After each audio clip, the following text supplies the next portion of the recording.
សួស្តីអ្នកទាំងអស់គ្នាថ្ងៃនេះខ្ញុំមកបង្ហាញពីរបៀបធ្វើមុនលីងបំពងខ្ទឹមសដែលងាយហើយរហ័សជាមួយម្សៅស៊ុបខ្នុរមុនខ្ទឹមលីងថ្មីធានាថាឆ្ងាញ់ជាប់ចិត្តបំពងសាច់មុនឲ្យឆ្អិនជាមួយគល់ស្លឹកគ្រៃស្លឹកក្រូចរំដេងរួចដួសទុកមួយអន្លើដាក់ខ្ទឹមសចិញ្ច្រាំចូលប្រេងឆាដែលក្តៅកូរឲ្យរាងក្រហមហើយឈ្ងុយបន្តមកទៀតខ្ញុំចាប់ផ្ដើមដាក់ជាមួយនឹងទឹកសោសរបស់យើងដែលមានលាយជាមួយនឹងប្រេងខ្យងទឹកម្ទេសស្ករត្នោតហើយនិងទឹកត្រីបន្តិច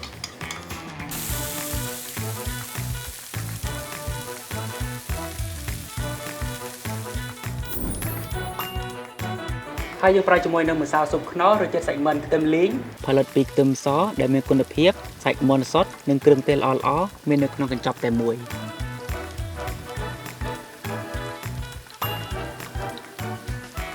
គ្រឿងរបស់យើងឆ្ងាញ់ហើយខ្ញុំចាប់ផ្ដើមចាក់ជាមួយនឹងសាច់មាន់ចូលហើយយើងច្បល់ឲ្យសព្វបន្តិច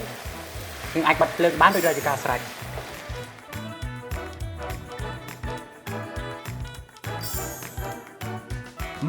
ម្សៅស៊ុបខ្នុរឬជាតិសាច់មាន់ខ្ទឹមលីងថ្មីក្លិនឈ្ងុយឬជាតិឆ្ងាញ់ជាប់ចិត្ត